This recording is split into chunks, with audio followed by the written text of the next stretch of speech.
Well, hello everyone. Bill Molyneux here with Bill's History World with Goober the Traveling Bear, and I'm with Mr. Kaleb. Mr. Kaleb, can you tell me where we are at today? Sure. Welcome. This is the United States Army Heritage and Education Center. We are located at 950 Soldiers Drive in Carlisle, Pennsylvania. We are open Monday through Saturday, 10 to 5, and Sundays 12 to 5. And we are open to the public, free of charge. And I have to ask, do you need like any kind of ID to get in? Nope. We are technically we are outside the wire here at Carlisle Barracks, so you're welcome to drive up and park at our facility and walk right in. Oh, very good. And what do you have to offer here to help educate everyone about the United States Army? Well, we have a wonderful institution here composed of three primary sub-organizations, which includes the museum collection, the archival collection, and the library, which used to be known as the world's largest military reference collection. The archives includes paper items, which includes letters and documents, photographs, that kind of thing. And then the museum is obviously three-dimensional materials. And we have been collecting here since 1967 as part of what we were formerly known as the Military History Research Collection. And we've been continuing that to present day. And we cover the Army's history from the beginning until present day. So we have a lot of materials that are available for exhibit in our variety of museum exhibits that we have here, and for research. We welcome people to come and do any kind of research, military history that they're looking for, and in particular for the Army, if there's any particular subject that they're interested in. Very good. And I know you're very busy. I don't want to hold you up, but I have to ask, what is your favorite exhibit or thing here at this wonderful historic site?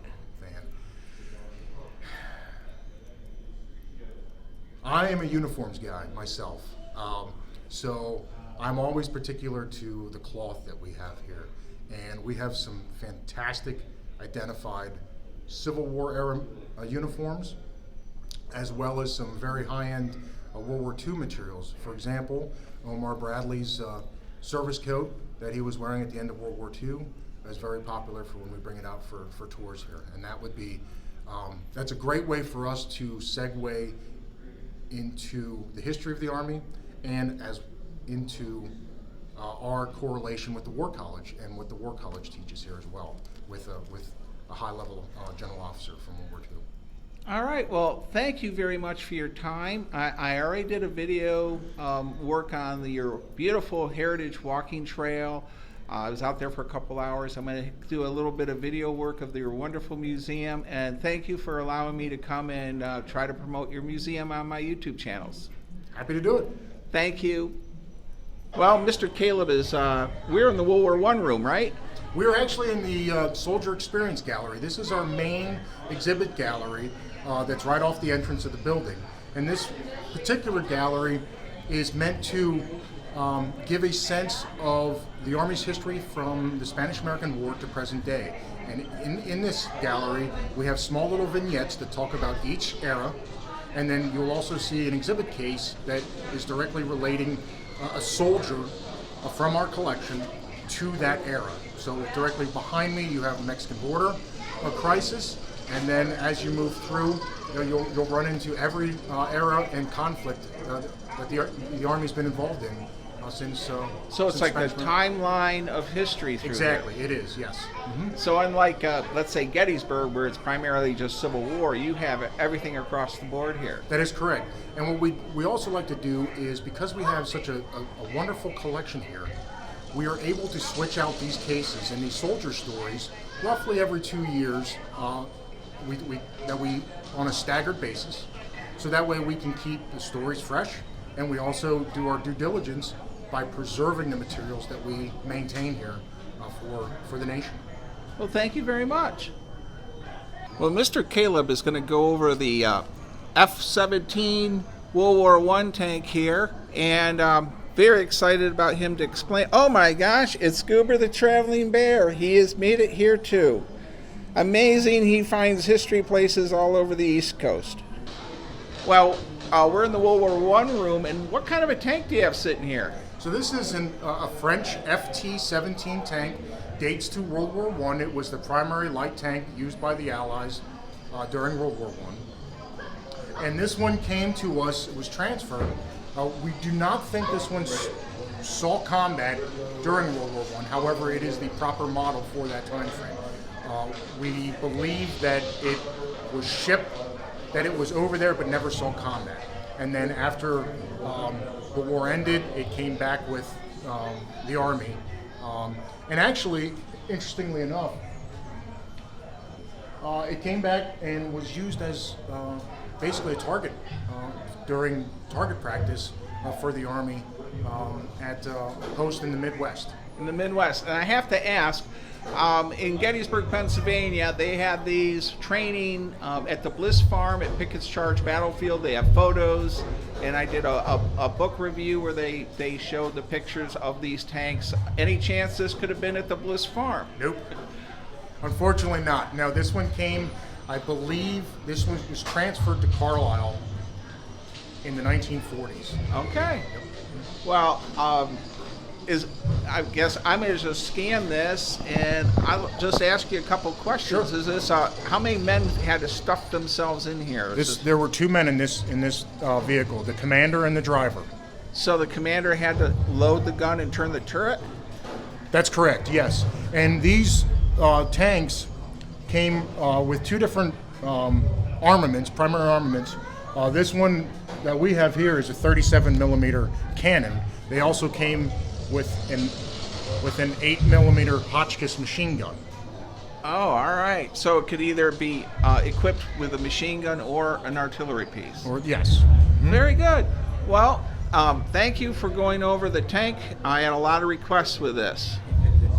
Well, I'm with Mr. Kaleb again, and what am I looking at? It looks like comic books. Indeed, it's this is our changing gallery space that we try to switch up every 2 years. And this exhibit, Kapow Boom as it's called, which is an exhibit on comic and illustrative art done by soldiers. And basically this is going to be up for the next year and a half, 2 years or so, and it really gives examples of how soldiers deal with their experiences both in the service and after the service, and the types of comic art that really help soldiers, and through newspapers, through comic strips, through a variety of mediums during service. Wow. So when let's say for World War II veterans came home, did some of them become artists for like DC or Marvel? Absolutely, yep.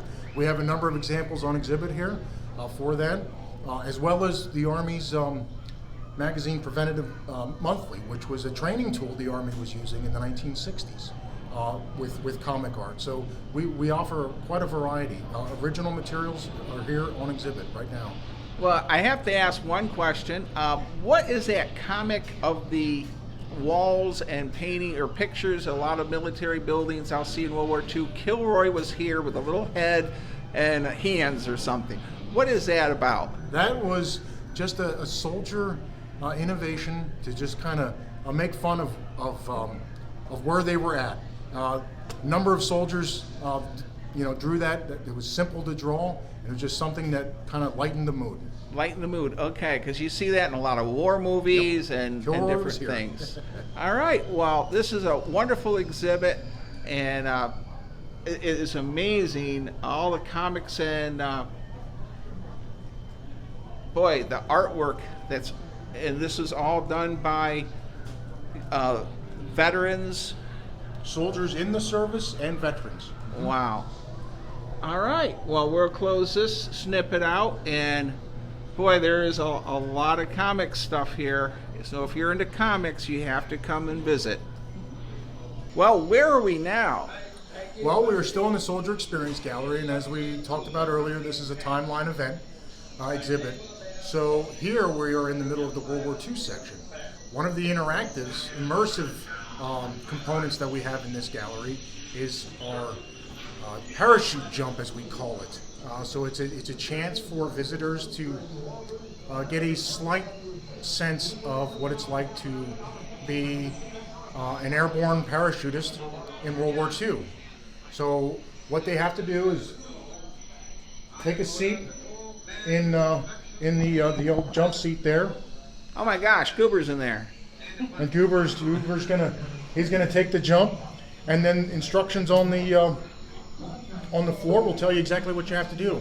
And it's an immersive experience, and you have to control your descent with the handles on the seat. And at the end, if you're successful, you'll land in the designated landing zone. And if you're not successful, the screen will tell you that you landed in a tree or in a stream Or a church tower at St. Mary Glees. That's right, or amongst enemy troops. And Goober the Traveling Bear has actually been there. So this is just a wonderful exhibit that hands-on and then some, I think, would be the best way to put it. All right, well, thank you. Well, Mr. Kaleb, what room are we in now? So we are now part in the Vietnam War portion of the Soldier Experience Gallery, and as you can see, it takes up a lot of space for a 7,000 square foot gallery. This is a lot of space devoted to the Vietnam War, which is important. So as you can see here, for every section that we do in this gallery, we have a summary of the conflict or the era we're talking about, some other immersive components, talking about some of the types of booby traps that the North Vietnamese used against our troops and allies. We also have these things around the gallery, which is a lift the weapon experience. In this case, it's an M16, meant to just kind of give the visitor a sense of how heavy weapons were of the variety of time periods that we're talking about here. The soldier's story that we're highlighting here in Vietnam is Benjamin Purcell. He was a colonel during the Vietnam War, and he actually ended up being captured and became a prisoner of war. And what we're showing right now is some artwork that he did from his experience Okay. of being a prisoner of war. And get up here.